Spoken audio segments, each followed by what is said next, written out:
নমস্কার বন্ধুরা, cook with ডিসিস ফ্যামিলিতে আমার সকল বন্ধুদের জানাই স্বাগত। বন্ধুরা, এই সময় খুবই গরম পড়েছে। এই গরমের সময় একটু শরবত খেতে সবারই মন চায়। এখন পাকা বেল পাওয়া যাচ্ছে, তাই ভাবলাম আজ আমি বেলের শরবত রেসিপিটি আপনাদের সঙ্গে শেয়ার করি। আমাদের আজকের রেসিপি বেলের শরবত। দেখে নেওয়া যাক কীভাবে আমি বেলের শরবত বানিয়ে নেব। প্রথমে একটি পাকা বেল নিয়ে নিয়েছি। বেলটা ফাটিয়ে নেব। বেলটা ফাটিয়ে নিয়েছি। বন্ধুরা, দেখতেই পাচ্ছেন বেলটা খুব ভালোভাবে পেকে গেছে। এই বেল দিয়েই আজকে আমরা শরবত বানিয়ে নেব। এবারে বেলের ভেতরে যে শাঁসটা আছে সেটা চামচের সাহায্যে বের করে নেব।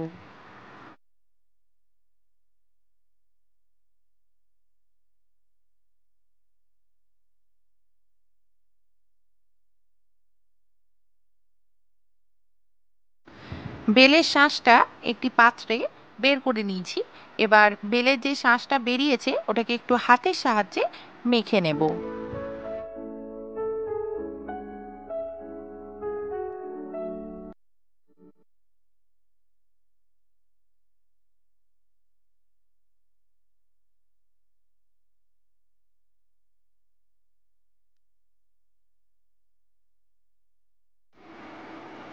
বন্ধুরা, বেলের এই শাঁসটা হাত দিয়ে মেখে নেওয়ার সময় প্রথমেই আমরা জল ব্যবহার করব না।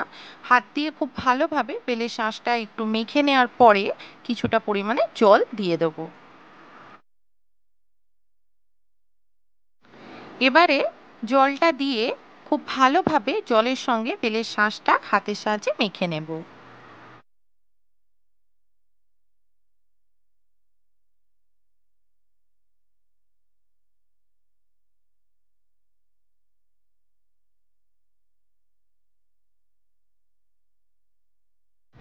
জলের সঙ্গে বেলের শাঁসটা খুব ভালোভাবে মেখে নেওয়া হয়ে গেছে।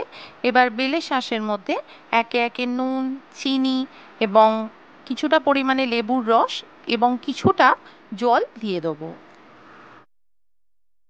বন্ধুরা, আমরা যেহেতু শরবতে খুব একটা মিষ্টি খাই না, সেহেতু অল্প পরিমাণে মিষ্টি দিয়েছি। আপনারা আপনাদের স্বাদ অনুযায়ী মিষ্টি ব্যবহার করবেন।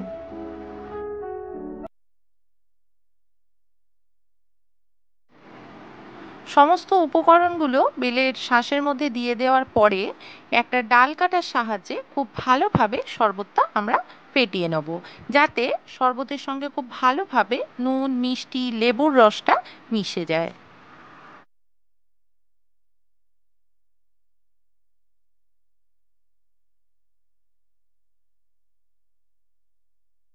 ডাল কাটার সাহায্যে বেলের শরবতটা খুব ভালোভাবে ফেটিয়ে নেওয়া হয়ে গেছে।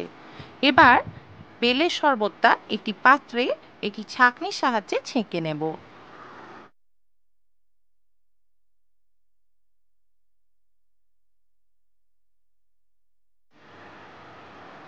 বেলের শরবতের মধ্যে যে বেলের আঁশ এবং বীজটা মিশে রয়েছে সেটা বেলের শরবত থেকে আলাদা করার জন্যই বেলের শরবতটা একটু ছেঁকে নিচ্ছি।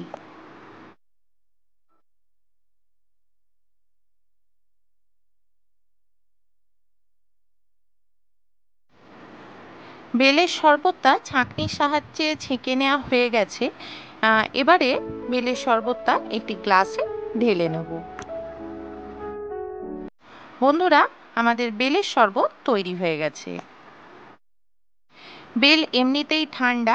গরমের সময় বেলের শরবত খেলে এমনি শরীর ঠান্ডা হয়। আমরা এখানে আলাদা করে কোনো বরফ ব্যবহার করিনি। বন্ধুরা, আপনারা চাইলে বেলের শরবতের মধ্যে কিছুটা বরফ অ্যাড করতে পারেন।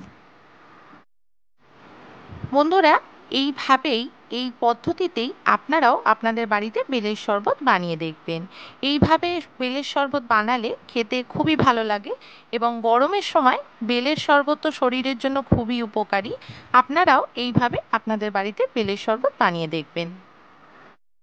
বন্ধুরা, বেলের শরবতের এই ভিডিওটি যদি আপনাদের ভালো লেগে থাকে তাহলে অবশ্যই আমাদের এই ভিডিওটিকে লাইক, কমেন্টস অ্যান্ড শেয়ার করবেন আর আমাদের চ্যানেলটিকে সাবস্ক্রাইব করবেন। আমার সকল বন্ধুরা ভালো থাকবেন, সুস্থ থাকবেন। নমস্কার।